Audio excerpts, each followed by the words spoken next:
beautiful souls. Welcome to another episode of the Quantum Alchemy Podcast. So today we have special guest, Lana Borealis, who is a multidimensional healer and guide with over 11 years of experience as a healer and change maker.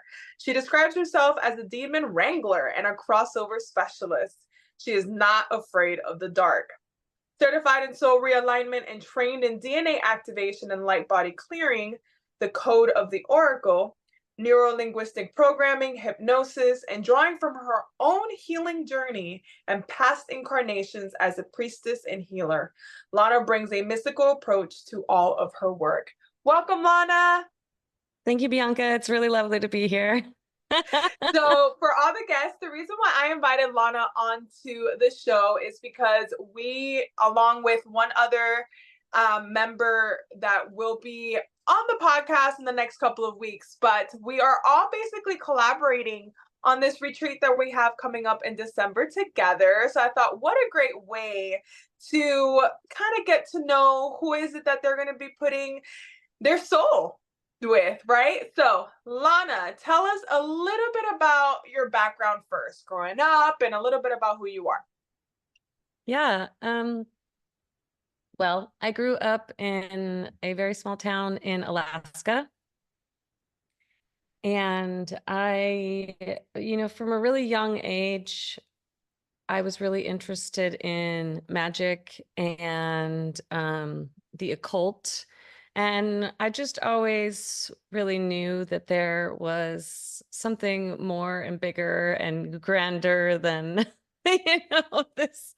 what we see around us. And so my journey is one of those winding ones where I really did a lot of partying and a lot of traveling and a lot of being kind of wild and fun.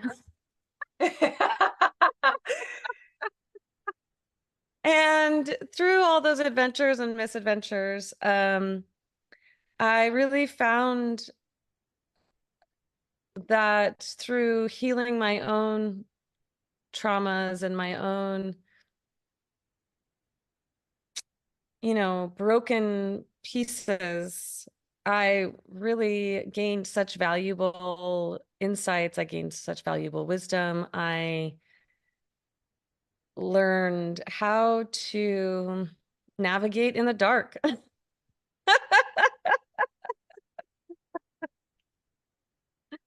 I love it. I love it. So when would you say that you had your first, because my listeners know there's a few that people usually have throughout their lifetime, but what was your first spiritual awakening? Like, what was that for you, and how did you navigate that?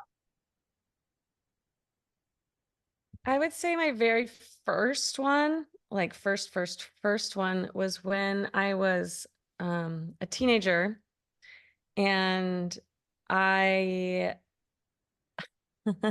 I do not recommend this, by the way. Side note, guys, side note. But at the time, I didn't really understand about using magic to influence another person's free will. So I put a love spell on a particular guy that I had a crush on, and it was and I'm sure, who's to say he wouldn't have liked me without the love spell, but but I had evidence very quickly of it working. And I mean, it was from sort of that moment on, I really knew, without a doubt, that the unseen realm is very real and influences our physical world. And so I would call that my first really taste of the spiritual realms. Yeah. So I know that you said that you've had some adventures and some misadventures, and throughout that process, I did at any point in that part of in that season of your life, did you kind of maybe take a step back or kind of step away from the notion that you are connected to everything and that this is all on purpose? Was that did that happen to you at any point? Well, I think that for me, that awareness was always there as long as I can remember. However, the practice of it was not necessarily always there. And I was definitely, especially in my 20s, running a lot of really unconscious programs and doing acting in a lot of ways out of trauma. And so, yeah, I mean, I guess you could say that there was a big chunk of my life from basically, being 16, 17 years old to my late 20s, where I was really very unconscious and really led by very like base kind of behaviors. And and that was mostly because of alcohol, because alcohol played a really big role in that period of my life. And so but I still throughout that held on to the idea of the interconnectedness of all things and held on to the awareness of humans as spiritual beings first. And so even though I was very unconscious, I was still felt really connected to that, to the spiritual side of things. Beautiful, beautiful. So I could totally relate to having that awareness, but not necessarily like, I guess, following through in practice, right? So what was that point in time for you in your late 20s that it kind of shifted for you and you were like, okay, let me actually, let me shift my focus and let me shift my priorities to this. What was that shift for you? Yeah, I was about, I think, 26, and I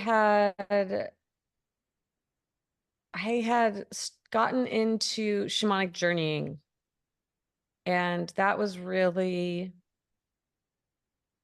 the thing that sort of launched me into a more active, like spiritually oriented lifestyle.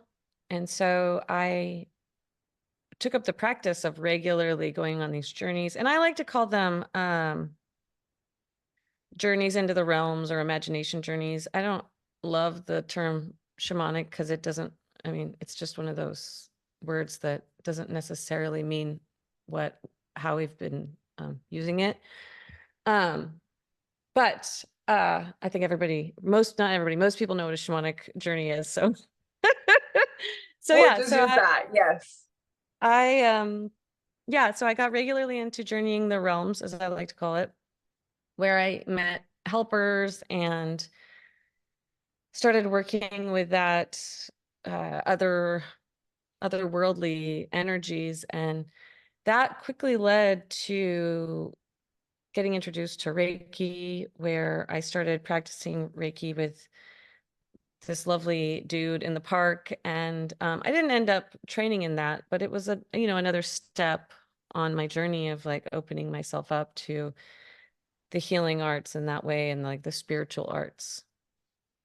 Okay. Okay. Now, so I know that you have a little bit of you have an understanding in your about your past incarnations. How did that come about? Oh boy. So what I have found is that the more trauma that I heal, and the more like layers of unconscious programming and what I call reverse firing programs. So programs that are basically running against divine right order, how we were originally designed as human beings. Um, the more that I shift those energies into forward motion, into releasing the trauma, into processing the emotions so that I'm in a more actively neutral state most of the time, which is not is it doesn't it's not as boring as it sounds being neutral. I'm sure there's some people out there who are like, neutral, that sounds boring. But it's not. It's actually really lovely. And so the more that I get into that neutral state, the more I shift all those things that I discussed, the more I was really able to access well, I mean, sometimes it just naturally kind of downloaded because it came into me almost like a literally like a download, like, and then it's like suddenly there's a story kind of unfolding. And then sometimes I went and searched for it through, again, the journeying in the realms, the imagination journeys, that sort of thing, because that's, once we get into those like hypnotic states, those trance states, it's easier to access that information without, our mind getting in the way as much. And so I believe everybody has the capacity to access that information for themselves. I believe anything I can do, you can do better, kind of a thing, Mhm. Yeah, yeah. Agreed. So, talk to me. So I know that this is what I'd like to ask because I'm feeling called that there's some listeners that will be able to relate with you on this. What were, I'd say, 2 to 3 of it, and please feel only as comfortable as you feel sharing, but what were at least 2 to 3 different, and I say different, but they're all connected, but different traumas or layers of wounding that you had to overcome or heal in order to get into a place, not obviously not completely healed, but like in a place where you can now be at a more consistent forward movement and it's not consistently blocking you, right? So what are those Yeah. three things? Oh boy. Well, I mean, alcohol in and of itself is a huge overarching one. My father was, I don't know if I could call him an alcoholic so much as just a general substance abuser. And so alcohol played a huge role there. And the alcohol problem was inherited from both sides of my family. So this was like a pre-birth problem. And that, of course, the alcohol around him and the substance abuse stuff around him, that led to all kinds of like just, uh,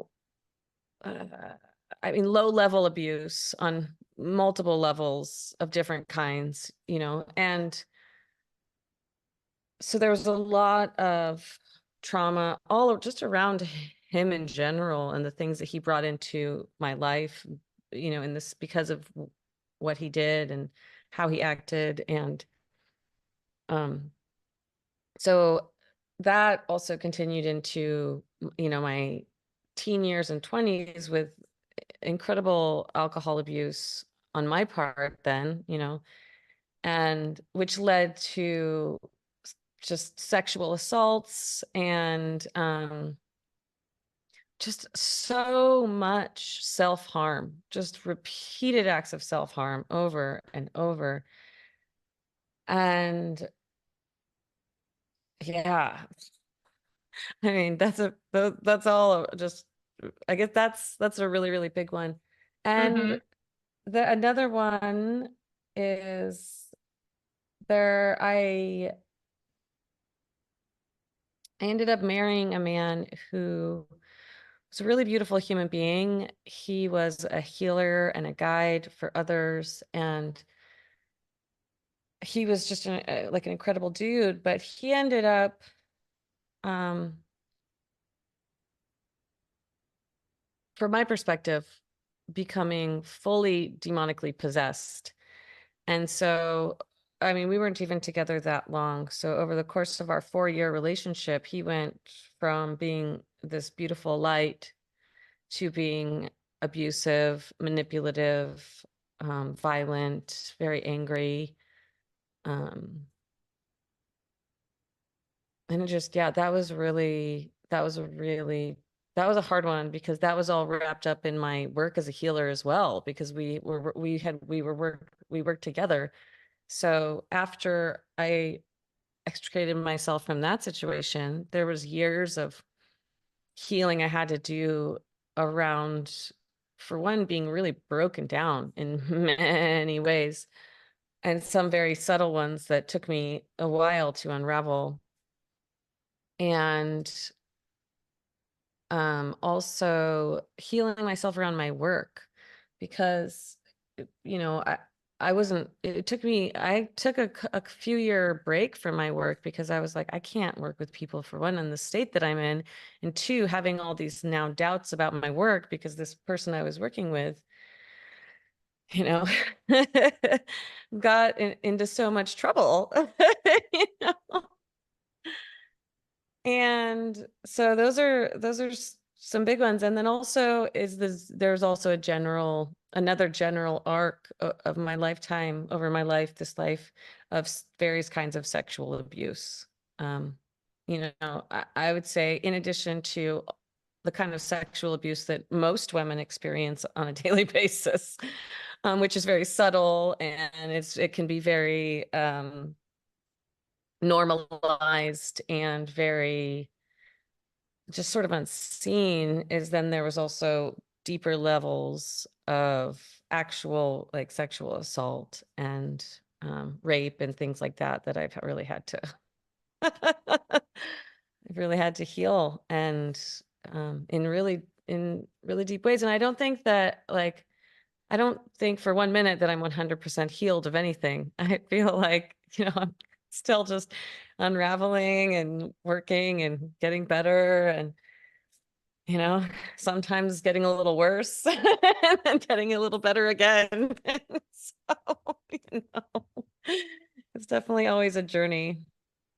It is, it is. And it's funny because I just had a friend over not too long ago, and that's exactly what we were talking about. She had the same perspective in that, like, and she's just in a season right now where there's a lot of forgiveness coming up for her. And it just seemed like, there are days where you feel as though, okay, you've let it go, you've moved past it. And then there are days where it's like it hits you like a ton of bricks again. And then you feel worse. And then you feel like you're going back 3 or 4 or 5 steps, right? It's like, oh, I thought we were past this. And then just the way that I was explaining and exactly what you just said, it's just another layer. You got to go another layer. It's just another layer, part of the healing that needs to be transmuted. And so it's calling forth for that. And depending too on how deep of a trauma it goes at a soul level is how many layers deep you got to work through, right? So first Seriously. things first, I commend you for your vulnerability. Thank you so much. We need that more and more, because what happens is that people see those the guides and the mentors and the gurus, and they just put them on a pedestal and not realize that all of us, we all have a story. We all went through our own. And I don't like to compare anyone's story to anybody else's, because even though from our perspective it may seem like the absolute like a certain situation is absolutely horrendous in the moment, we all experience the same emotions. So regardless, we can all be compassionate with each other, because we all experience fear, shame, guilt, all of these different emotions that ultimately, if we face them with courage, we can transmute them and catalyze our greatest transformation and turn it into our power. So I am super grateful that you have had the courage to say, you know what, I'm going to do what I need to do, and it stops with me, and I'm going to, do the work, because that's like 98% of it is doing the work. And then I guess the other 2% is just doing it with love. I say that because, you know, sometimes it can be hard, and this is just me personally from my own experience, is that it can get difficult in the moment, but you always see everything in hindsight 2020. And when you look back, there's always this sense of like, you feel like you received the revelation after, and not in the moment, but in the moment, that is what is requiring you to stay strong, to stay in faith, to be consistent, and to just be determined to work through it and to face it with love. So thank you for that. Now, I would like to know, Lana, tell me a little bit about the code of the Oracle. Very, very curious about that. That is a numerology system based on Hebrew numerology that is for names. And so I don't do the math by hand. I put it in the machine, and the machine tells me, Yeah. this, and it's just really very cool. It based on your name, and it's in the Star of David. So there's like each point has a different aspect of your life, and then there's the center, which is like the main soul path. And so, it tells you sort of the main kind of focus in your soul path, before a certain age. So the earlier part of your life, and then the later part of your life, and then like the challenges. And so it's a really helpful way to just, it's just another one of those ways for us to get insights on ourselves, on our paths, on where we've been, where we're going. Really, all the work that I do is really all about making it easier for each individual person that I work with to connect to their own higher self and to just align to whatever their divine path is and whatever that means for them. And so, yeah, like I also do soul realignment work, which is the same kind of idea. It's totally different than the than the oracle one, because that's involved in looking more in the future as well. But like soul realignment is figuring out where there are blockages and obstacles from the past, even past lives, and how to look at those, shift that energy, and then more realign to the individual's divine essence, their soul, and that path that, they're really wanting to align to. And so, yeah, I mean, even the demon wrangling, all of it is really about helping each individual person claim their sovereignty and really step into who they are as like a divine creator being. Now, I am just because I'm playing devil's advocate right now, just simply because for those listeners who don't know or have never been exposed to that, what is demon wrangling and how do you perform it? Yeah, yeah, yeah. Well, so one of the key elements of my work, especially since doing that love spell in high school,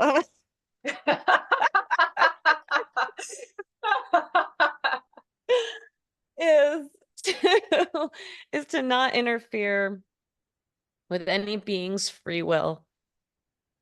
And so even with demonic entities, or even any parasitic entity, I'm going to kind of put them in jail a little bit, but then I'm going to give them a choice of where they want to go from there. And so how that works is when I have a person in the session with me, I set up the space first, so it's safe and loving for us.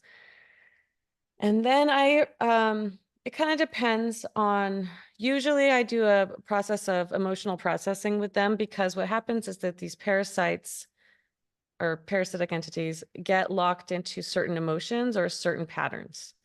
So anger, fear, judgment, anxiety, like overpowering lust that leads to like sex addiction, or anything that leads to addiction is a very common one. And fear and anger and anxiety are basically the most common ones. Mm-hmm. Um, and so, and sometimes it's the food or the bait or the whatever the thing is that the parasitic entity is locked onto. Sometimes that's even like a repressed memory. And so we just basically find out where the thing is that this thing is locked into. We process it out. And then I say, hey, dude. Hey, bro. Casual conversation, like, hey. You're not really welcome here anymore. Like, we would like you to go back to where you originated from, go back to God source, whatever. Your choice. Please make your decision. And then the helpers and crew that we have gathered and when we opened the space, they make sure to take that guy onward. And then that's really it. I mean, it's pretty basic. Although in my like outside of working one-on-one with clients in that way, there is some more intense demon wrangling that I have to do, but usually in a session with a person who just has some like normal problem, like an She addiction said or, normal problem. well, yeah, like normal problem, like addiction or like Mhm. anger issues or whatever, it's not quite as intense. I do have, I have worked with people, and there are cases when I do have to do quite a bit more footwork and like there's tendrils of darkness I have to unwrap. And so there can be like another level of like psychic surgery that I go into and um, sort of unravel the things manually. Um, but that's not always necessary. In fact, I would say it's not usually necessary. Mm, okay. Okay. That's also very interesting. All right. So, Lana, like I mentioned before in the beginning of the episode, I had reached out to you, I had sent out a call just like Mother Gaia did in the beginning. I put out a call for who was willing to collaborate with me on building a beautiful retreat that is in its foundation just to transform and realign back into their truest, most divine essence and path of purpose into this life. And you reached out to me. I mean, I will say there was about 100 and something, whatever, people that reached out to me. And this is why I always say it's never a coincidence for so I just kept asking my team, like, listen, whoever you guys want me to work with, just point the way. And you were one of the first that was like a yes. And so I guess with me saying this is that I would like for you to explain to our listeners what your vision is and what it is that you are bringing forth for them in this retreat that we're having in December. Yeah. Yeah, and I think I told you this before when we spoke about it. When I saw your post, I got immediately like lit up as well. And, you know, I rarely even work with like other practitioners in terms of like going to see them as like a client. I'm like very specific about like what kind of energy I'm going to allow in to have like sort of power over me, I guess you could say. And I have been really leaning into the idea of collaboration, and everything in me was like, you need to collaborate, you need to collaborate. And so when I saw your post, I was like, I immediately got the ding. I was like, oh, okay, I guess this is something I'm gonna try to do. Okay, cool. And so yeah, and as you were just describing your ideas about the retreat and helping people get fully more aligned with their divine self, it's like, I mean, to me that feels so exactly what my vision is. So I really see us being in this beautiful space together. And so, there's three of us, three goddesses. Yes. Collaborating to hold this beautiful triangle of like love and healing, support and transformation. And I feel like the three of us, each as individuals, have very different energy. Yes. And I love And that. it's so good. And I really see us being these pillars for all of our guests to just really hold that frequency, those frequencies and those energies. And this idea that like healers don't actually heal the person. They just like sort of offer the space, right? Bring the frequency. And if that person comes up to match it, that provides the healing basically. And so I see us like the three of us almost holding hands in like a triangle in this powerful triple goddess kind of a thing, just holding this beautiful space for people, allowing them to, rise in whatever way is best and good for them. Like I'm sure that like some people will resonate a little bit more with you one day, and then, you know, Jen the next, and then me maybe maybe a little bit at the end, or, you know, whatever. Like there's just like this ways that I feel like we will be plugging all those holes in various ways so that it provides this really stable space for people to amplify their healing and amplify their growth. And you know, I don't know so much about Jen, but I know that you and I both are very much into ritual and and guiding people into that ritual magical space that is in and of itself is like another realm that allows a different way, a sort of a back door or a side door into healing and growth and transformation in really powerful ways. And so I see us holding that space. I see like the beauty of the environment that we're going to be in. I see the comfort of the space, the house that we're renting. I see the food, and there's all these just really beautiful elements of nourishment and nurturing and love and support.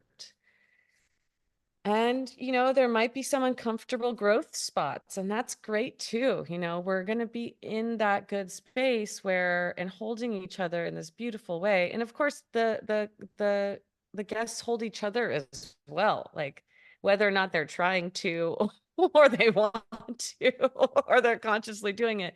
It's all happening. We're all creating this web of love and magic and healing and transformation. And so I'm just super excited for this retreat. I know without a doubt it's going to be life changing. I mean, for all of us, even us, you know, like we might Even us. be we might be like leading it, but it's like it's all part of the magic and the unfolding. Even the cook's going to be changed by this experience. You